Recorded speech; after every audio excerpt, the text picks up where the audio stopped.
Hello दोस्तों, मैं मुकुल गुप्ता आपके अपने YouTube channel are study point में आपका स्वागत करता हूं। आज मैं आप लोगों को 3 दिसंबर 2020 का, ठीक है, शिफ्ट फर्स्ट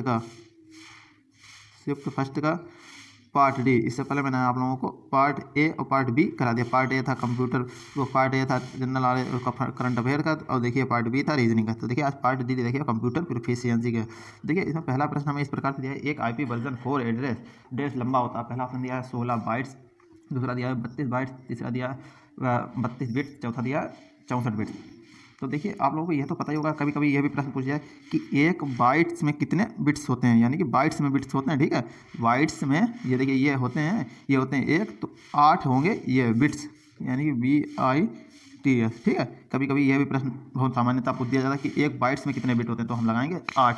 अब या फिर पूछ दिया जाए 4 बाइट्स में कितने बिट होते हैं, ठीक है, तो 4 से गुणा हो जाए, 4 8 32 हो जाएंगे, यानी कि 32 बिट। ठीक है, इस प्रकार से भी प्रश्न पूछ दिया जाता है कि एक बाइट्स में कितने बिट्स होते हैं। तो देखिए इसमें तो हमारा तीसरा वाला ऑप्शन सही है, यानी कि 32 बिट्स 4 में देखिए। ठीक है, 4 IP एड्रेस, वो IP वर्जन 4 एड्रेस में 32 बिट्स होते हैं। ठीक है, 2 नंबर प्रश्न दिया गया, एक ईमेल में क्या क्या समाविष्ट हो सकता है, यानी समाविष्ट का मतलब क्या क्या हम भेज सकते हैं, क्या क्या रख सकते हैं, क्या क्या। ठीक है, किसी को भेजना है या कोई चीज़ मैंने किसी से मंगाई, या कोई चीज़ मैंने अपने उसमें ईमेल में रख ली, जैसे कोई चीज़ डाउनलोड की फिर उसमें ईमेल में डाल दी, उधर से डिलीट कर दी, तो यह कहने का मतलब इनका है। तो पहला ऑप्शन दिया है टेक्स्ट इमेज लेकिन फाइल नहीं, लेकिन फाइल भी पड़ जाती है। ठीक है, दूसरा ऑप्शन दिया है टेक्स्ट फाइल लेकिन इमेज नहीं, तो यह भी गलत हो जाएगा क्योंकि इमेज भी पड़ जाती है। तीसरा ऑप्शन दिया है इमेज वीडियो लेकिन जिप की गई फाइल नहीं, तो नहीं, ये भी नहीं, जिप की गई फाइल भी पड़ जाती है। ठीक है, 4 नंबर ऑप्शन दिया है टेक्स्ट फाइल है इमेज सभी, तो देखिए यही चौथा वाला ऑप्शन हमारा सही हो जाएगा, क्योंकि इसमें टेक्स्ट भी कोई चीज़ लिख के भी भेज सकते हैं, कोई फाइल भी भेज सकते हैं बना के। ठीक है, और इमेज भी कोई फोटो भी भेज सकते हैं। ठीक है, चौथा वाला ऑप्शन हमारा सही हो जाएगा। 3 नंबर पर दिया निम्नलिखित में से कौन सा या से कथन सही है या है। पहला ऑप्शन दिया है MS वर्ड में कॉमा एक शब्द में लोअर केस यानी कि छोटे अक्षर और अपर केस बड़े अक्षर दोनों प्रकार के हो सकते हैं। दूसरा ऑप्शन दिया है MS वर्ड में पैराग्राफ के सभी शब्दों को बोल्ड नहीं किया जा सकता, यानी कि MS वर्ड में पैराग्राफ के सभी शब्दों को बोल्ड नहीं किया जा सकता। पहला ऑप्शन दिया पहला और दूसरा दोनों सही हैं। दूसरा ऑप्शन दिया ना तो पहला और ना ही दूसरा सही है। तीसरा ऑप्शन दिया है केवल दूसरा सही है। चौथा ऑप्शन दिया है केवल पहला सही है, तो यानी कि चौथा वाला ऑप्शन हमारा सही हो जाएगा, यानी कि खाली पहला ऑप्शन सही है। MS वर्ड में एक शब्द में लोअर केस यानी कि छोटे अक्षर और अपर केस दोनों प्रकार के अक्षर हो सकते हैं। ठीक है, 4 नंबर पे दिया MS वर्ड में पेस्ट ऑपरेशन करने के लिए निम्नलिखित में किस कीबोर्ड शॉर्टकट का उपयोग किया जाता था। पहला ऑप्शन दिया Ctrl+P, दूसरा ऑप्शन दिया Alt+P, तीसरा ऑप्शन दिया Ctrl+V, चौथा ऑप्शन दिया Ctrl+T। देखिए इसमें तीसरा वाला ऑप्शन हमारा सही हो जाएगा, यानी Ctrl+V है, तो सामान्यतः नॉर्मल प्रश्न था कि कॉपी करने के लिए Ctrl+C, और देखिए पेस्ट करने के Ctrl+V। ठीक है, कोई भी आप किसी भी चीज़ को मैंने कॉपी किया यहाँ से पेस्ट करना है तो Ctrl+V दबा देंगे तो वही हो जाएगा। ठीक है, 5 नंबर प्रश्न दिया है MS वर्ड में किसी पैराग्राफ का चयन करने के लिए निम्नलिखित में से किस माउस क्लिक का उपयोग किया जाता है। पहला ऑप्शन दिया ट्रिपल लेफ्ट क्लिक, चौथा दिया सिंगल लेफ्ट क्लिक, पहला दिया है ट्रिपल लेफ्ट क्लिक, दूसरा दिया सिंगल लेफ्ट क्लिक, तीसरा दिया डबल लेफ्ट क्लिक, चौथा दिया सिंगल राइट क्लिक। तो देखिए इसमें किसी पैराग्राफ का चयन करने के लिए निम्नलिखित में किस माउस क्लिक का उपयोग किया जाए। तो 3 बार देखिए लेफ्ट क्लिक करते हैं तो हमारा चयन हो जाता है, यानी कि ट्रिपल लेफ्ट क्लिक।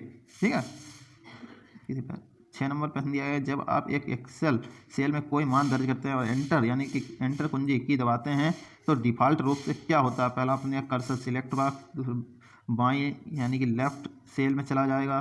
दूसरा ऑप्शन दिया कर्सर सिलेक्ट बॉक्स नीचे की यानी कि लोअर के सेल में चला जाएगा। तीसरा ऑप्शन दिया है कर्सर सिलेक्ट बॉक्स ऊपर की ओर यानी कि अपर सेल में चला जाएगा। चौथा ऑप्शन दिया है कर्सर सिलेक्ट बॉक्स दाएं यानी कि राइट सेल में चला जाएगा। तो देखिए एक्सेल सेल में कोई मान जब हम दर्ज करते हैं और एंटर दबाते हैं तो वह कर्सर सिलेक्ट तो होके और देखिए नीचे की ओर लोअर केस में चला जाता है। ठीक है, तो हमारा देखिए इसमें दूसरा ऑप्शन सही हो जाएगा।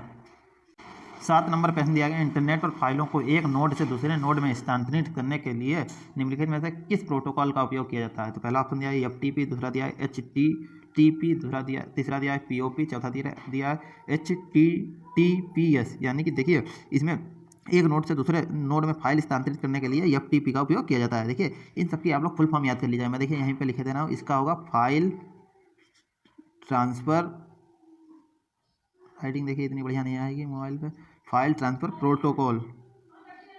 प्रोटोकॉल। ठीक है, अब देखिए अब इसकी समझ लीजिए HTTP का होगा हाइपर टेक्स्ट ट्रांसफ़र प्रोटोकॉल। यह तो यह सही है, सेम रहेगा, सिर्फ यहाँ पे लग जाएगा हाइपर टेक्स्ट ट्रांसफर तो लिखा है ट्रांसफर प्रोटोकॉल। ठीक है, HTTP का हो जाएगा। POP का क्या होगा, देखिए POP का होता है आप पॉइंट ऑफ प्रेजेंस, या लिख लीजिए आप पोस्ट ऑफिस प्रोटोकॉल। ठीक है, अब HTTPS HTTPS का क्या होता है, hyper text transfer protocol secure. बिल्कुल यही फॉर्म होती है, सिर्फ इसके आगे लग जाता है प्रोटोकॉल के आगे सिक्योर, यानी कि सिक्योर, ठीक है, सिक्योर इस तरीके से लिखा होता है। और देखिए तो इसमें हमारा पहला वाला ऑप्शन सही हो जाएगा, यानी कि FTP का क्या मतलब होता है, फाइल ट्रांसफर प्रोटोकॉल। इन सब की फॉर्म्स, किसी की फॉर्म्स नहीं पूछी जाती, मतलब इनका किसी किसी में फुल फॉर्म पूछ दी जाती है कि इसकी फुल फॉर्म क्या होगी या इसे किस तरीके से लिखा जाएगा। 8 नंबर प्रश्न पूछा गया, MS वर्ड में टेबल में पंक्तियां यानी कि रो की कम से कम संख्या क्या हो सकती है। पहला ऑप्शन दिया 8, दूसरा 2, तीसरा 4, चौथा 1। तो हमारा देखिए इसमें चौथा वाला ऑप्शन सही हो जाएगा, यानी कि 1। 9 नंबर प्रश्न दिया है, निम्नलिखित MS एक्सेल फार्मूला का परिणाम क्या होगा, इक्वल टू 8/4/2 -2/2। पहला ऑप्शन दिया 3, दूसरा दिया 0, तीसरा दिया -0.5, चौथा दिया 1। तो देखिए इस प्रकार के प्रश्न मैंने आप लोगों को पिछली वीडियो में बताया, बिल्कुल हल करके बताए थे। अगर वीडियो नहीं देखी आपने तो प्लेलिस्ट पर जाकर देख लीजिए। देखिए कंप्यूटर की वीडियो बिल्कुल छोटी पड़ी हुई, मतलब कम समय की पड़ी होगी, और आप अलग ही बिल्कुल आप लोगों को चमके उसमें लिखा भी होगा कंप्यूटर के बारे में, ठीक है, कंप्यूटर प्रोफिशिएंसी। तो देखिए इस प्रकार का प्रश्न एक ना एक पूछा ही जाता है लमसम में, ठीक है। तो देखिए मैं इस प्रकार के प्रश्न को हम हल किस प्रकार से करते हैं। देखिए क्या दिया है, 8/4/2 -2/2। देखिए इन्हें सबसे पहले बोर्ड मास रूल से लगाते हैं, ठीक है, BODMAS बोर्ड मास रूल, ठीक है। तो देखिए इसमें 8/4 दिया है, इसे अलग लिख लिया मैंने, ठीक है, इसे अलग लिख लिया। अब ये 2 अलग कर दिया, ठीक है, 2 से भाग बाद में देंगे, ये 2 हो माइनस, ये 2/2 अलग लिख लिया, ठीक है। अब देखिए 4 से अगर हम 8 को काटेंगे तो यहाँ पे क्या आ जाएगा, 2 4 दूनी 8, ठीक, 4 एकम 4, 4 दूनी 8। 2 से 2 को काटेंगे 2 एकम 2, तो यहाँ पे क्या आया 2/2, यानी कि 2/2 -1। अब देखिए मैं ऊपर लिख रहा हूँ, 2 को मैंने 2 से भाग दिया, 2 एकम 2। अब देखिए 2 एकम 2, ठीक है, माइनस का क्या था 1 चल रहा था, ठीक है, -1। तो 2 एकम 2 बराबर क्या आ गया 1 - 1 बराबर क्या आ जाएगा 0। तो देखिए इसका आंसर क्या होगा 0। तो हमारा देखिए दूसरा वाला ऑप्शन सही हो जाएगा, यानी सीधे सीधे पहले 8 और 4 को ब्रैकेट में कर लीजिए, काट दीजिए तो आ जाएगा 2, फिर 2 को 2 से काटा, मतलब 2 को 2 से भाग दिया, इधर तो 2 से 2 को भाग दिया था 1 आया था, तो यहाँ पे क्या आ जाएगा 1 - 1 बराबर 0। इस प्रकार से इनको हल कर सकते, दूसरा वाला ऑप्शन हमारा सही हो जाएगा, ठीक है।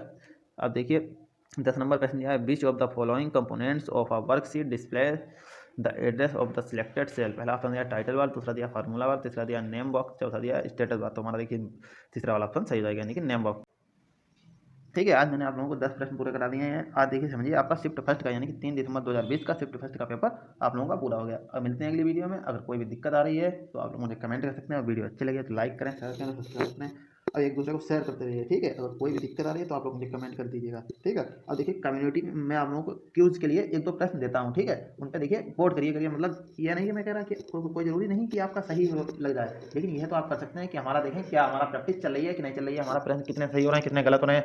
आप लोग मुझे कमेंट भी करते रहिए कि मेरे प्रश्न ये सही हो रहे हैं, ये गलत हो रहे हैं, ठीक है। क्योंकि क्यूज आप लोग करते रहेंगे तो आप लोगों को प्रैक्टिस रहेगी कि मतलब किस प्रकार के विकल्प आते हैं और किस प्रकार का हमारा आंसर लगाना चाहिए, ठीक है। थोड़ी बहुत प्रैक्टिस चलती रहेगी, ठीक है। मिलते हैं अगली वीडियो में, आज के लिए इतना ही, धन्यवाद।